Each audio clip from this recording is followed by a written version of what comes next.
Fala galera do Motiva, professor Paulo Ricardo mais uma vez. E na aula de hoje, nesse encontro, nós vamos dar continuidade ao que a gente foi falando na nossa última aula, quando falamos justamente sobre a questão da inversão sintática.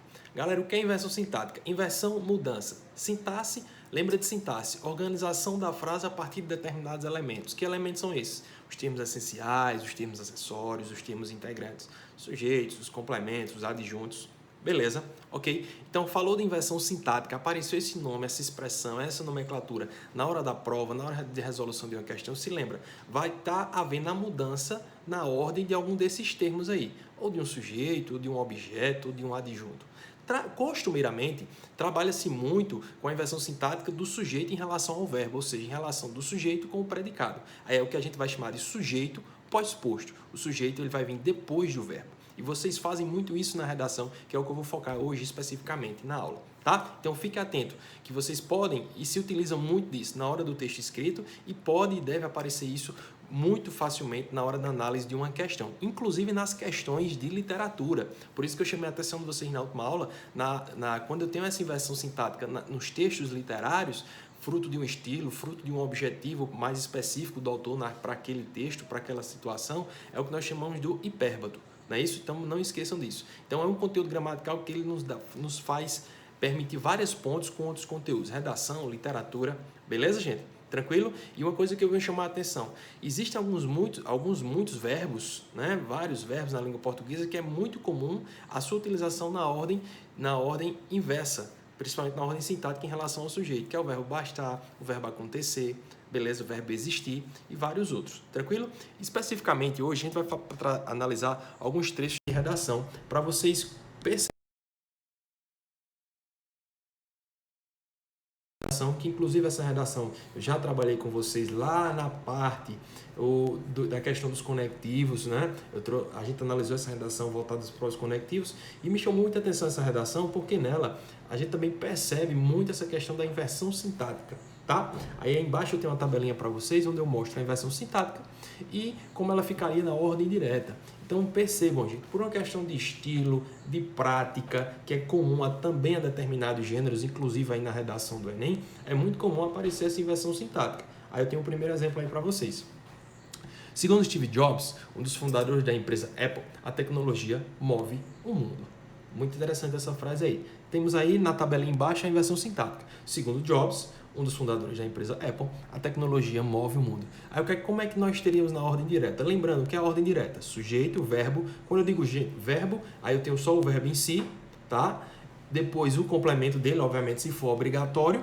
Se for um verbo transitivo, vai pedir um objeto direto. Se for um objeto indireto, tá? E depois os adjuntos, adverbiais, que dão ideia de lugar, tempo, modo e por aí vai. Aí na ordem direta teríamos a tecnologia, é o sujeito, o verbo é move. Lembrando, como identificar o sujeito, Paulo? Identificou o verbo primeiro, depois eu identifico o sujeito, justamente para ter uma ordem e conseguindo ter um caminho, um direcionamento de percepção dessa ordem direta. Então o primeiro passo é identificar o verbo, move. Quem move? A tecnologia. E se move, ela move algo, é um verbo transitivo direto, vai pedir um objeto direto, por isso que nós chamamos aí de complemento, está em verde para vocês. Então nós temos sujeito, a tecnologia, verbo, mover, objeto direto, a expressão o mundo. E ao final, segundo Steve Jobs, eu deixei até em letra maiúscula, porque estou tomando como base o original aí na redação.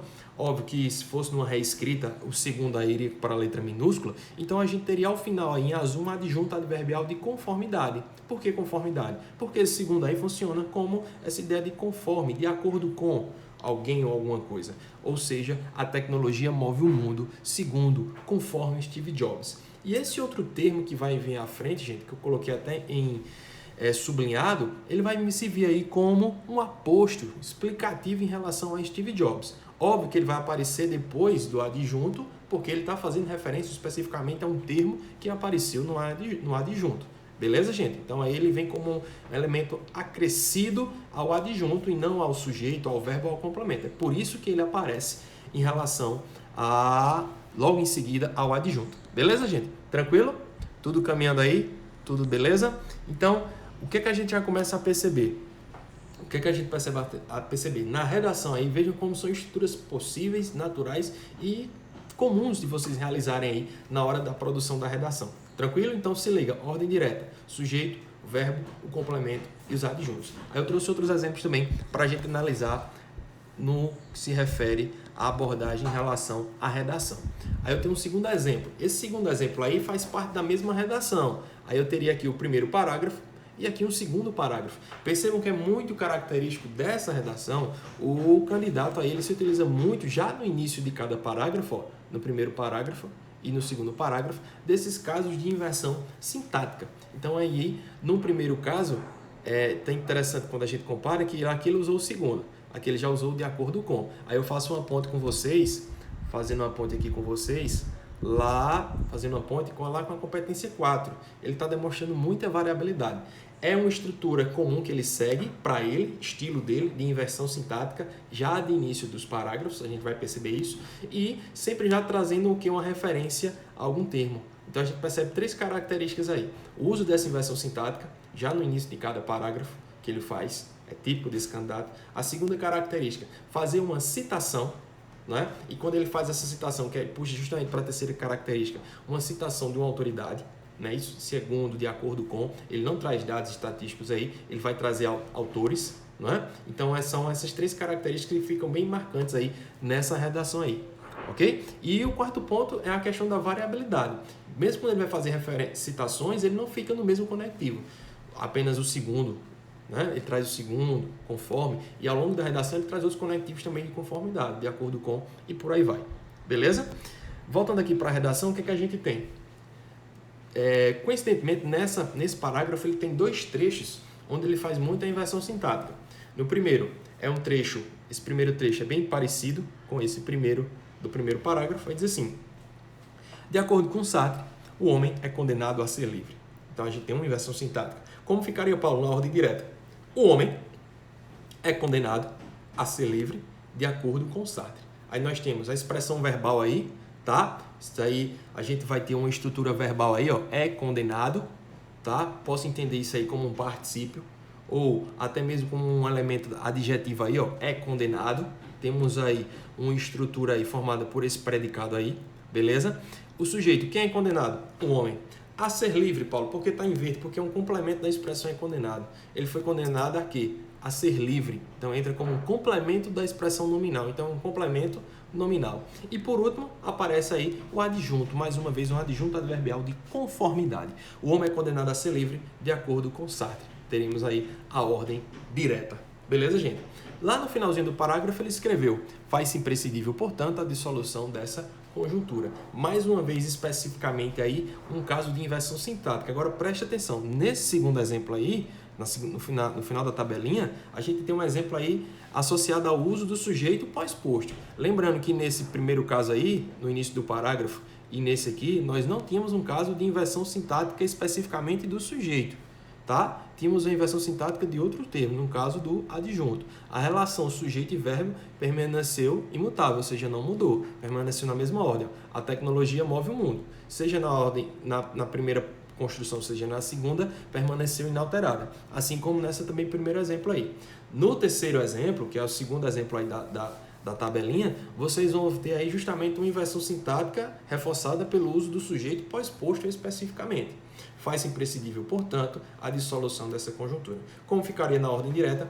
Vamos primeiro identificar o verbo, não é? Faz-se imprescindível. Aí eu tenho um predicado, não é isso? Ó? Um predicado nominal, imprescindível. Temos um nome aí. Tá vendo? Por isso a importância daquelas nossas aulas onde vimos a identificação do sujeito, identificação do predicado. Então a pergunta é: identifiquei o verbo ou o predicado como um todo faz-se imprescindível? Quem faz-se imprescindível? Aí eu vou descobrir o sujeito. A dissolução dessa conjuntura faz-se imprescindível. Portanto, a dissolução dessa conjuntura faz-se imprescindível. Paulo, por que o conectivo, portanto, veio antes aí? Lembra? Esse, portanto, precisou vir antes porque ele está dando uma ideia de conclusão em relação ao período anterior. Então, ele está conectando os períodos. Então, eu joguei o portanto e depois eu estabeleci a ordem direta aí. Beleza? Aí, gente, o que é que eu chamo a atenção de vocês? Chamo a atenção de vocês para uma coisa. Vocês estão percebendo aí que umas estruturas são mais comuns, outras nem tanto. Umas, quando a gente coloca na ordem direta, até soa meio que estranho. Então, como é que eu vinha dizendo anteriormente? Vai muito do estilo do que a gente está acostumado a escrever, vai muito do estilo que é o gênero textual que a gente está escrevendo, produzindo, nos exige. No caso, para a redação do Enem, é muito comum essas inversões sintáticas e até de estruturas padrão, né? Vamos dizer assim, essas estruturas que já são comuns de ter essa inversão sintática. Beleza? Tranquilo? E para ir fechando a minha fala aqui, eu trouxe um terceiro exemplo. Bem interessante esse terceiro exemplo. Mais uma vez aí, o candidato aí, esse parágrafo também faz parte da mesma redação, ele diz assim: outro sim, é válido ressaltar que, conforme Kant, o princípio da ética é agir de forma que essa ação possa ser uma prática universal.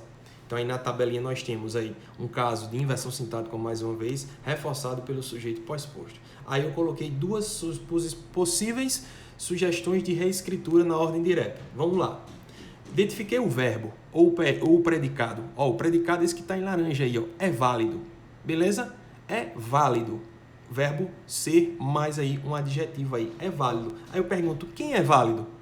Aí eu tenho que ir atrás do sujeito. Vamos ter um sujeito oracional. Por que um sujeito oracional? Porque ele tem como núcleo um verbo. Ó, ressaltar. Quem é válido, gente? Ressaltar que o princípio da ética é agir de forma que essa ação possa ser uma prática universal é válido. Beleza, gente? Então, tudo isso aí que está em vermelho vai ser o meu sujeito. Olha o tamanho desse sujeito aí. Então, eu venho chamar a atenção de vocês agora para duas coisas. Vou até olhar para vocês aqui. Preste atenção nessa questão do tamanho do sujeito. Não importa o tamanho do sujeito. Tome como referência o verbo. Tudo que estiver fazendo referência àquele verbo, independente do tamanho da estrutura, vai ser sim considerado como sujeito, como a gente percebeu aí. E nessa frase, especificamente, uma coisa deve ter chamado a atenção de vocês, que eu dei duas possibilidades de reescritura aí para o adjunto adverbial. Conforme Kant, pode aparecer antes, ou seja, já próximo ao sujeito, como pode aparecer depois. Aí você deve estar dizendo, por que, Paulo, isso? Aí, gente, é uma questão de estilo aí. Nesse caso, ele pode aparecer tradicionalmente depois, tá?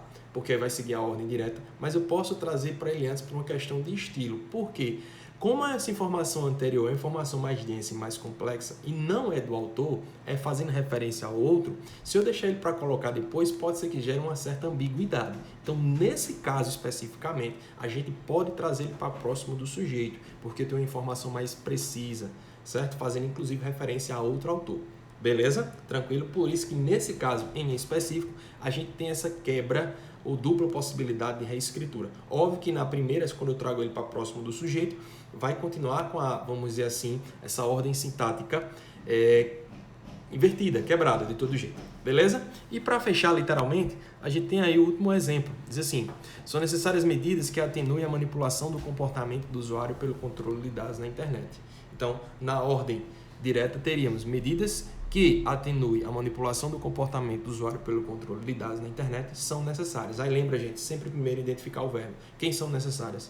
As medidas, mas não são quaisquer medidas. São medidas que atenuem a manipulação do comportamento do usuário pelo controle de dados na internet.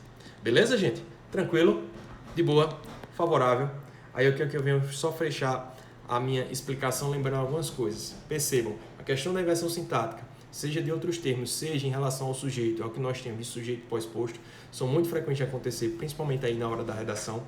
Outra coisa, na hora de identificar essa inversão sintática, o primeiro passo é identificar o verbo. Depois que eu identifico o verbo, eu vou identificando os outros termos. Lembra? Identificando o verbo, eu consigo identificar o sujeito, que é um termo essencial, básico, elementar. E assim eu vou identificando os outros termos. E não esquecer, falou em ordem direta, é a mesma coisa de ordem canônica da frase. Qual é a ordem canônica da frase na língua portuguesa?